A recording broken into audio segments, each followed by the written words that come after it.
In 1992, the men's USA basketball team won their pre-Olympic exhibitions by an average of 52.8 points. In 2008, they won by an average of 32.2 points. This year, the 2024 men's USA basketball team won by an average of 10.2, with all but two finishing with a less than 10-point margin. Team USA assembled one of the most impressive rosters in years, and we're down by 13.5 against Sudan? Boy, ain't no way, boy. We assembled the Avengers and we're still getting teed up, but this isn't anything new. Even with the win against Serbia, Team USA is still in trouble and will continue to be for the next few years. Noah Lyles might have spurred something when he said, "World champion of what?" But in reality, Team USA basketball has been losing steam, and they failed to address their biggest problem. But we're addressing it in the one big thing this week. And even if the US can win against weaker teams, what happens when the real test shows up? Something I even said last year. While that has rallied several players into saying that they will play for the Olympics, out here assembling the Avengers, we're still in danger of somehow getting worse. In 2012, Team USA, with one of the best rosters ever, beat Nigeria by 83 points. In 2021, Team USA played Nigeria again and lost. In 2021, they didn't even get a medal in the FIBA tournament? No, we lost to Dylan Brooks going off for 39 to eliminate us? What the hell? No freaking way. Who was on the roster? Oh. Forget the roster of last year who didn't even have a single player who played Olympic or FIBA basketball. Team USA's biggest strength has always been their talent. That is undeniable. We have only lost 5 games in 85 years before 2023. But in 2021, with a team of KD, Dame, Tatum, Booker, we suffered 2 of those losses. Talent alone was no longer enough. We legitimately got punked.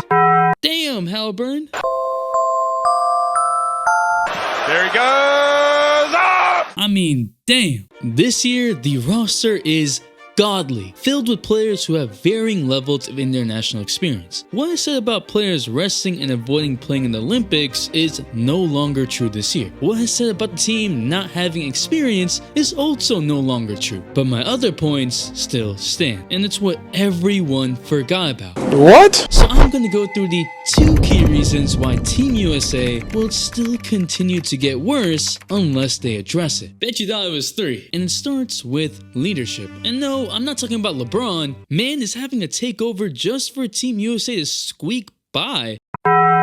No, I'm talking about the Team USA program, but to understand, we have to first understand why Team USA lost in 2004 before the world had caught up and what USA did to fix that. Because you see, in 2004, Team USA had lost steam. Players didn't necessarily care about playing in the Olympics to the point that they struggled recruiting players. And I'll let Richard Jefferson, who was on that team, explain. Carmelo was not ready.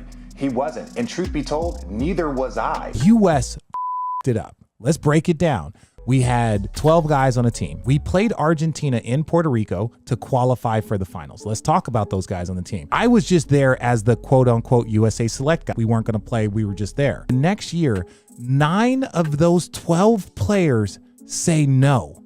They're not going to the Olympics after qualifying. Then they asked 30 guys and they all said no. And so Tim Duncan was also on that team. So then after they don't have 30 guys say no, they field the youngest roster that they ever have of a bunch of players with 0 international experience. And that's exactly what happened the past few years. But this time it was load managing. Players choosing to rest and not wanting to play voluntary extra games. The fire had been lost. But just like the 2004 loss woke up players and led to one of the greatest Olympic teams in history, the 2008 Redeem team, there are parallels between what happened back then and what is happening now. Because that team was filled with the best the NBA had to offer. Kobe, LeBron, Wade, Chris Paul, Dwight Howard. This was no joke, and it was filled with a mix of players who had some international experience and some with none. But that team did something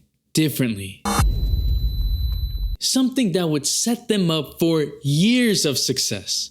Team USA brought in Coach K to shake things up in the program, and yeah, he would, but the players were also committed to spending time playing with each other. See, Jerry Colangelo, the Suns owner at the time, became the director of USA Basketball in 2005 and chose Coach K to be the national coach, not just the Olympics coach. For the 2006 FIBA tournament, the Team USA program tried to pick players who would also be available for the 2008 Olympics, and tried to build some sort of core. It was this concept to have players build and grow with each other over multiple competitions and not just 1 month before the Olympics. They even told stars they were committing to 3 summers. That concept revolutionized Team USA. In 2006, all the players for the Olympic tryouts stayed together in Vegas for a month. In 2007, the roster was finalized with Kobe on it and went through another intense training camp. And to top it off, in 2007, they had one of the greatest games the public has ever seen, with LeBron Kobe going at it, a freshly drafted KD making his mark, capping off with Kobe hitting a game winner. LeBron fans were in shambles back then. Actually, there wasn't that much recency bias. Now, I know players have varying schedules. I understand that the US has so much talent that swapping a few valuable pieces for other valuable pieces on paper should be fine. But it's not as simple as that. And as a result, we've actually regressed. What is up, dudes, that's ballers players? It's your boy MJ. Before I get into how we've actually regressed, I wanted to say how lucky we are to still witness players who played 12 years ago in the Olympics still be at the top. Thanks, Noah. Also, my channel was hacked twice in the past week, despite having all security measures in place. It was a lot, but we fought like hell and we here now. And I'm gonna be dropping a video every Saturday. So if you don't want Team USA to get punked again, please subscribe. And for all the viewers outside the US, y'all bringing the game forward, and low-key, your version better. Of course, when the stars finally decided to play for the Olympic team, it was a no-brainer, right? You would be crazy to say no to LeBron, Curry, Durant, especially after the roster from last year. But the issue in bringing all these players together is having them mesh. A lot of these players haven't played together in an international setting, and simply put, there's no consistency. That's the first key reason, and we're seeing it in their play. Steph Curry said himself that we haven't seen Team USA's best offense through these exhibition games. What teams know they have to do to beat us, which extra possessions, not taking care of the ball, fouling too much. It has nothing to do with our offensive game. The offensive game, we haven't played our best offensive game yet. Even if USA is able to beat some of the lower teams, what we haven't seen is a fluid offense. What is this? What happened? We've seen players late to hustle back, late to rotate. For all of LeBron's heroics against Sudan, man has hands down 2. Booker's getting targeted on a defensive end, LeBron and Embiid giving up open shots and buckets.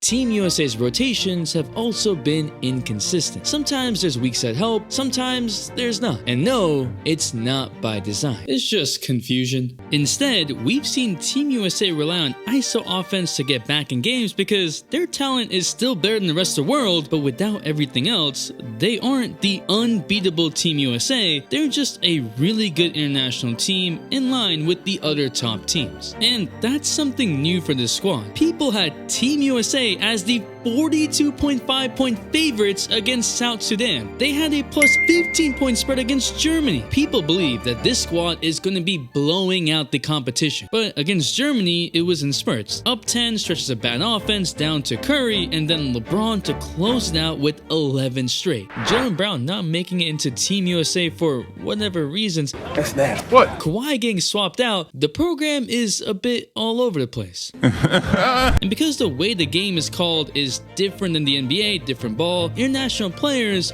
already have a bit more stability in knowing the rules. They have been playing together for a little longer. We saw in 2021 when Team USA was complaining about foul calls. Maybe, just maybe, the NBA is actually the one that has gone soft compared to the rest of the world. But But the second reason is something a bit more obvious, and it's a shame that the US didn't take it seriously. But to get to the full picture, let's go back for just a second to the 1992 Dream Team. You know, the first time US said be putting NBA players on the squad and had 11 future Hall of Famers. In their entire Olympic run, they faced 5 NBA players. The 2024 USA Olympic team will face 59. The world has gone better. Team USA no longer has the best players in the world on paper. Giannis, Jokic, Luka, 3 of the top 6 players in the world are not from the US, and this trickles throughout the league. Maybe this is a good thing. NBA players already struggle with adapting to the rule. Who am I kidding? But even with the increase in NBA players on other teams, even those teams try to stay consistent with their cores. Take a look at Canada's FIBA team from last year and their Olympic team this year. 8 of their players returned. If we take a look at France in the same way, 7 players came back. With Team USA, it's 2 players that aren't even part of the new core? Come on, man. It's something teams in the NBA have had to learn the hard way. Throughout the entire playoffs this past year, everyone just had a gut feeling that it wouldn't be the Celtics. The Mavericks would win the finals. The Celtics have 0 chance of winning anything. Simply because they had the supposed 2 best players in these situations. But team ball with really good players prevailed. It broke the mold that you need a superstar duo or trio. What you actually need is a team who understands who they are. And we're seeing it right now. The potential for Team USA is sky high. They are the most talented, but their talent at the moment isn't able to fill the gap of team ball, especially since the talent in other teams has considerably gone up. And that leads to an easy solution. Keep your core the same. I know it's enticing to just pick the best players available, and it's a good problem to have when you can replace one all-star with another. That's how deep the roster selection can go for the US. But try to have certain cores together for a minimum of 2 years. Stress to players that this is a 2-year minimum commitment, and try to have at least half the roster return. Technically, even if you don't have the current best players by the second year, and you just have B-tier superstars, if they have chemistry with each other, then that is better than A-tier superstars with no chemistry. It's as simple as that. So if you ask me if I think that Team USA will win the basketball Olympics, probably, but it won't be a walkthrough like everyone was predicting. The only notification shout goes to Pogito. Appreciate you. And if you want to know how players still don't like Stephen Curry in 2024, there's a video right here. Updates on IG stories, but we back. It's your boy MJ. See you next Saturday at the minimum. We out and we vibe.